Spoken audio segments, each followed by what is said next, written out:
Hello YouTube, Reddit Math here, and welcome back to some more Let's Roleplay Darkest Dungeon. So, as we left off, we were just about to head off into the ruins for the first time. Going over the provisioning that's going to happen here, before we get started, I do want to take a look at the estate map, kind of reward screen here, explain a little bit about what's going on. We can see that this is going to be a skirmish mission, unholy abominations turning the light against itself. Meet them in battle and learn how they fight. Notice light is capitalized. It's sort of the one true religion of this game world from what I can tell. The objective in a skirmish mission is going to be to complete 100% of room battles. There are going to be other types of missions with other objectives in the future. And we can see down here our rewards. 3,000 gold, some busts, some crests, and a trinket. Ah, sweet, and it's a Houndmaster trinket, so I've never seen that before. The Agility Whistle, +4 dodge, +1 speed, -10 debuff resist. Okay. So the gold, probably self-explanatory in pretty standard RPG fashion. We're going to buy things with that. The crests and the busts are going to be things that are rewarded, as you can see down here, that are used to upgrade our various shops and buildings within the town interface itself. So this is going to be the reward for this mission. Later on, we'll be able to choose which mission we're going on, and there'll be some sort of strategic gameplay choices to make there. But for this one, this is the only option we got. We're still kind of tutorializing, so they've kind of locked us into this one. The cost of preparedness, measured now in gold, later in blood. Yeah. That's super cheery there, Mr. Narrator. So on the provisioning screen, it has a recommendation for the first mission, and we're going to go ahead and just follow it. Now, I will say, if you're playing along at home, I'd probably bring a shovel. But we're not going to do that. We're just going to bring 8 food, 4 torches. We're going to see how things pan out.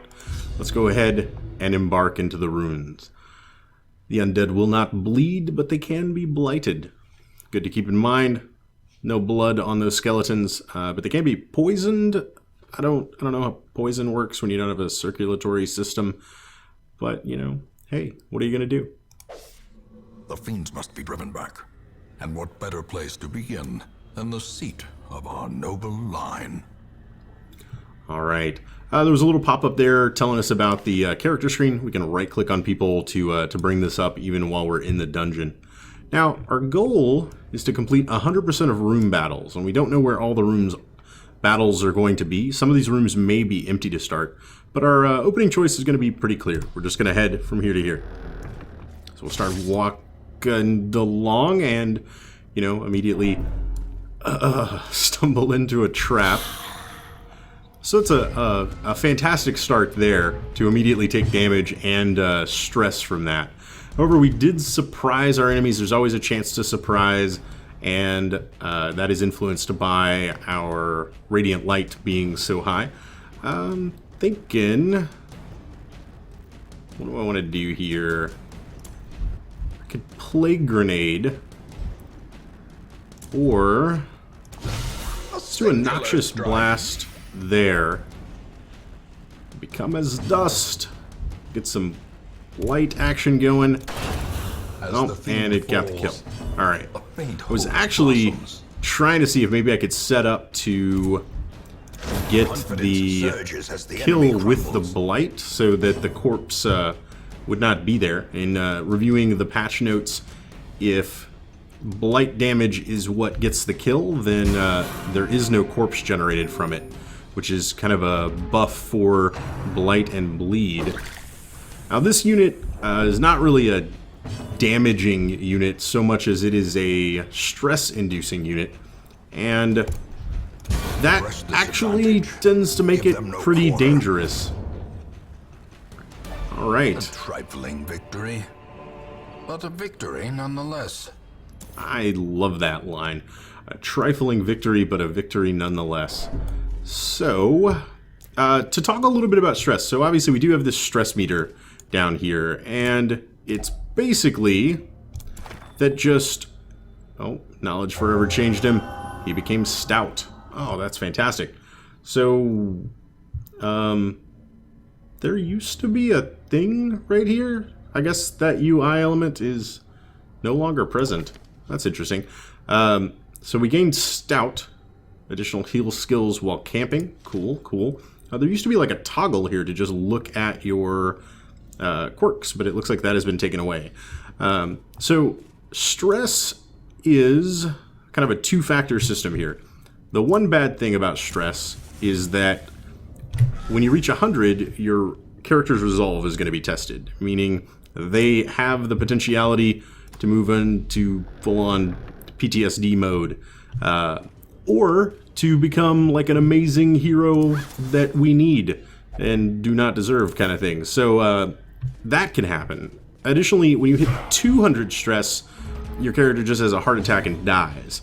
So, as you can probably imagine, getting a lot of stress buildup can be a very bad thing.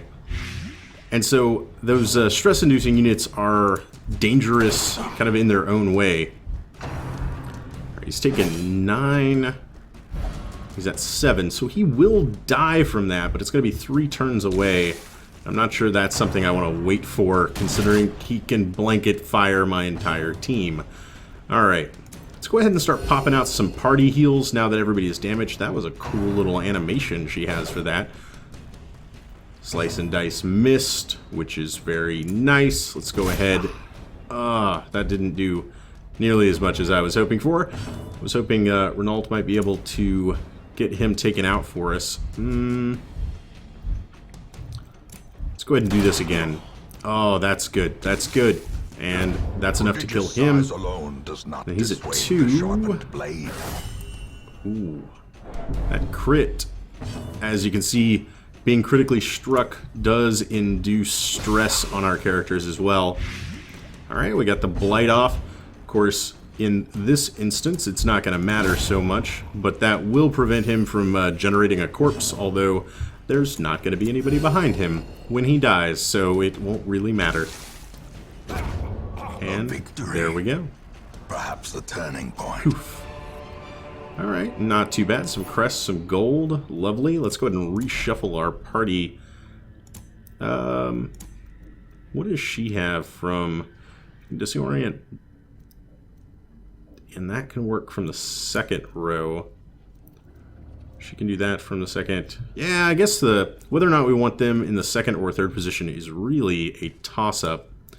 Now, this is one of the few curio combinations I really know, but so right now we're at dim light, 71%. We could pop a torch, it would take 25% of our light back up, and so then we'd be at 96.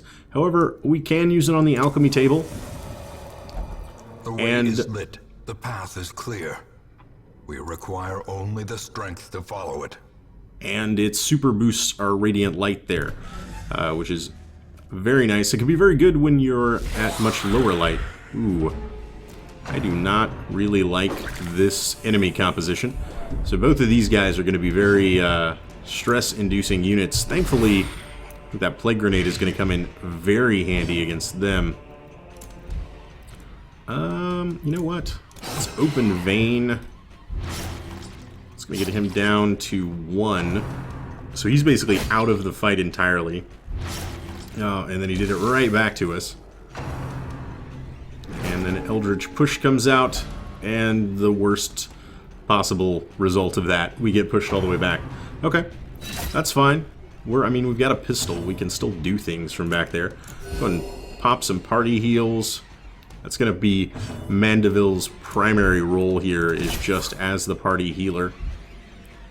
So, when I'm playing, like, my general strategy here is I'm really wanting to just eliminate enemy actions as much as possible. You know, so as soon as that guy was going to die from bleed, there was, like, no more need to attack him. And since he hasn't moved that turn, let's go ahead and do that to get him out of it. And then, let's see, I can plague that guy. Let's go ahead with that. So I'm target prioritizing a lot of the time based on like who has and has not taken an action yet. Because see, like that entire turn was basically just the Bone Courtier taking his shot and nobody else really being able to do much. I guess I could try to get rid of the corpses. Not quite do it, though. And then he is taking 6 damage per turn, so he's just out of the fight. So we are going to try to milk this one for as much as we can. Nope, didn't get there. I was hoping we might be able to get off another heal prior to his action and him dying. They can be beaten. Yes, they can be felled. They can be beaten. Alright, let's go ahead and start heading our way back. We did pick up some holy water, which in the latest patch can also be used... Oh yeah, I should reorder everybody, huh? In addition to just interactions with curios, can also be used to buff a hero's resistances. I imagine that kind of stuff is going to come into play, like, prior to boss battles, where you might want to just boost everybody up prior to walking into that fight. Ooh. Man, that bleed. Oh, yeah. He's not far behind. Okay. Well, then. I really think we're in a position right now, I mean, except for our Vestal, everybody else is mostly suffering from the amount of physical damage they've taken. You know, of course, they're going to target the Vestal with stress attacks so that she can proceed to have a meltdown in front of us here. Okay, so that should... Yeah, that's going to deal with him. That's actually great, as it means we can do this. He's going to slide into the second slot. Cool, cool. And then everybody's going to be able to reach him there. Well... Oh, actually, that was kind of dumb. If I would have killed him there, that could have ended poorly for us. Getting some good party heals up. That's what I was looking for. Now, if Reynald could just... Oh, get his turn as to smite this guy into oblivion, that would be nice. We don't have any way of really dealing with our bleed status effects as we took the game's advice. This expedition at least promises success. Yeah, it does promise success. Thank you for noticing. We didn't bring along any bandages, which could have gotten rid of that bleed prior to it just ticking away. And so now we're introduced to our hunger mechanic for the very first time. Basically, there's a random chance on every tile that you can get hungry, and when you do so, we've got 8 food right now. As you can see, we eat 4 food, and we regain a little bit of health from it. Now, that's all well and good. What you really don't want to see happening is you get hungry and you don't have any food left.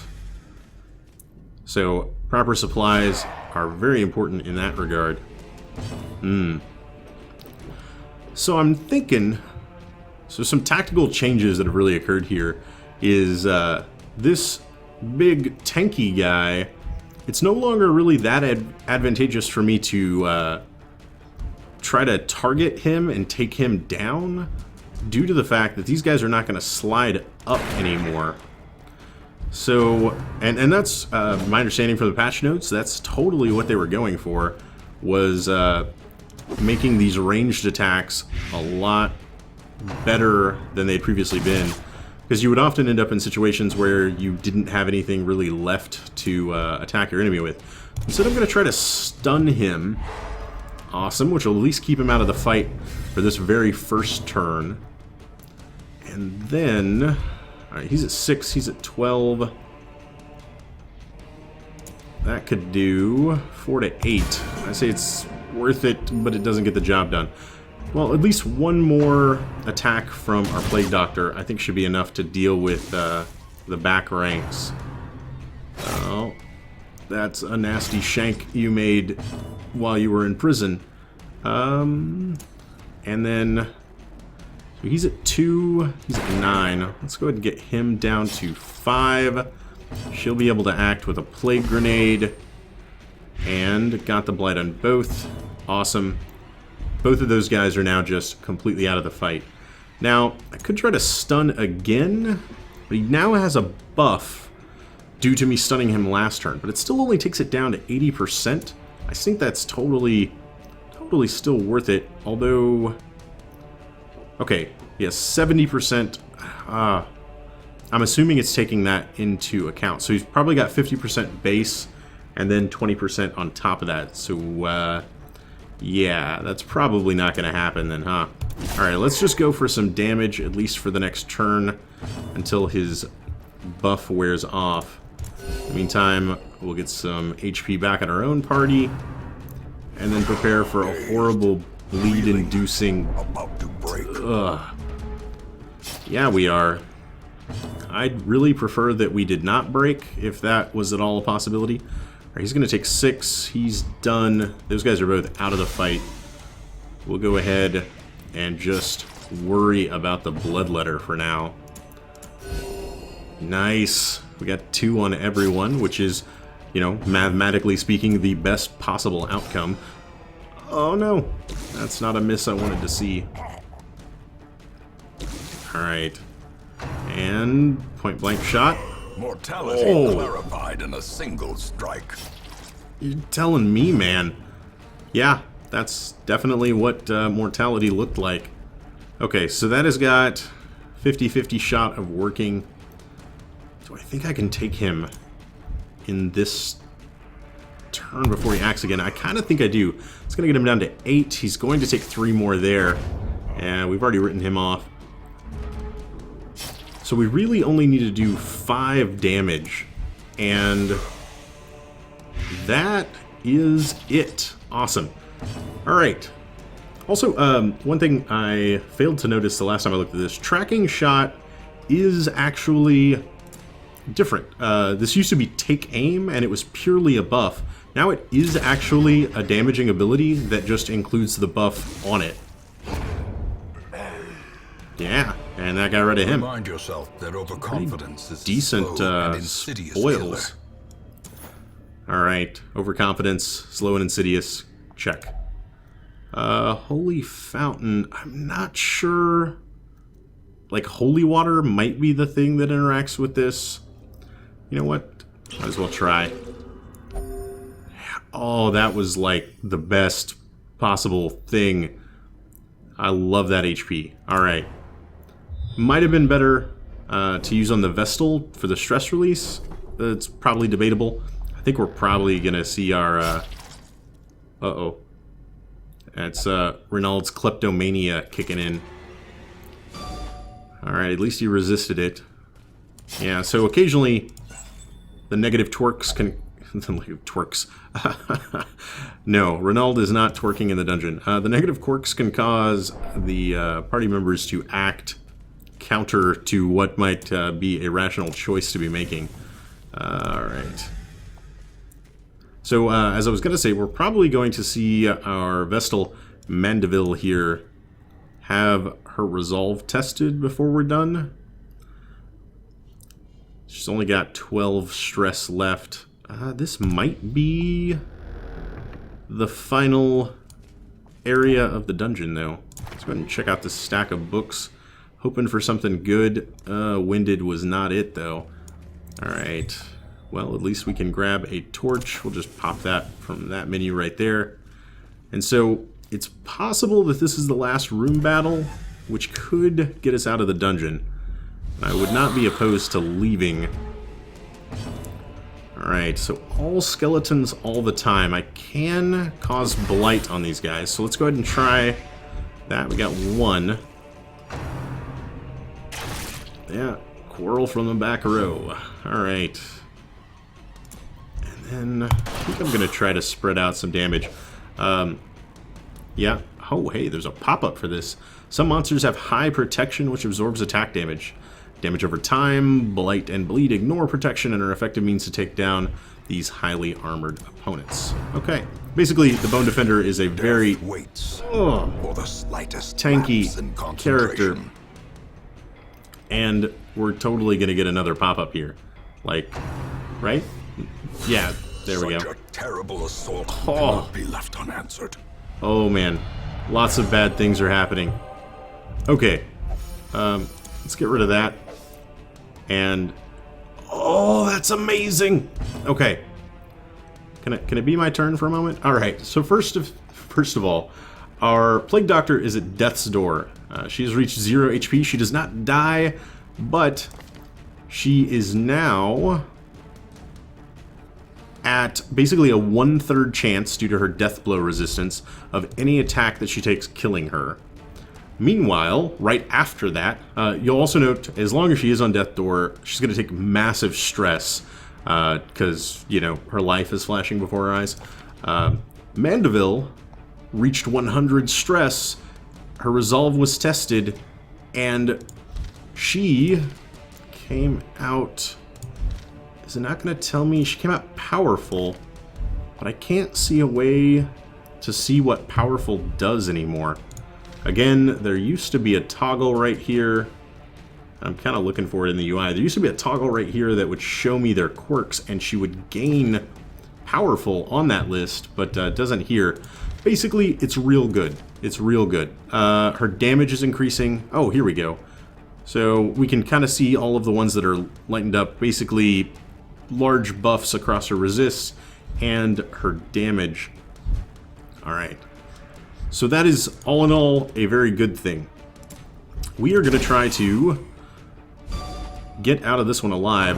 That was a stun I really could have used. Seriously. They have critted at, like, every turn here. This is why the party heal, even with such low numbers, is so good, though. It just brings you back from death's door across your entire party. So the 1 or 2 may not sound like a lot, but it is quite literally a lifesaver. Alright. Oh, no. That's what's going to happen to that. Again, back at death's door, gaining more stress.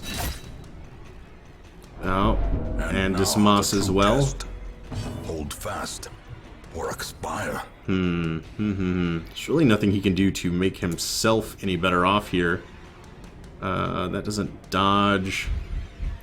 I guess we're doing the same thing. He's going to take 3 next turn. Let's go ahead and see if we can't eliminate him. That's going to take him out of the fight. Get our party back off of death's door again. He's down. What's this guy looking like? He's taking 6 damage. He's down to 5. Alright, so he's out of it as well. If we could get the stun here. Oh, that's a relief. Alright, so only that guy is really going to be attacking us. I don't think the heal is actually that beneficial right now, considering I am very unlikely... Oh, sweet. I'm very unlikely to get anybody out of kind of single hit kills them range. So, yeah. And, you know, 2020 hindsight, that attack was definitely the best choice there, as it also managed to kill him. Well struck. Oh, Dismas, I love you as much as one man can love a pixel. As victories mount, so too will resistance. There we go. We're going to go ahead and continue adventuring just so we can check out this chest. I don't have any keys or anything, so we will just open, and we did get a trinket and 500 gold. Very lovely. Considering we are at huge amounts of stress and not huge amounts of life, we are going to go ahead and get out of here. Room by room, hall by hall, we reclaim what is ours.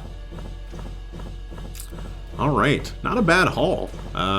Like 8,000 gold. Okay, crests and busts. That'll be a cool trinket if we had a Houndmaster, and then a pretty decent collection of heirlooms there. I'm totally okay with it. Now, our 2 level 0 characters, they both became level 1. Our level 1 characters are, you know, just gaining 2 more experience. They're up to 4 of 8 to reach level 2.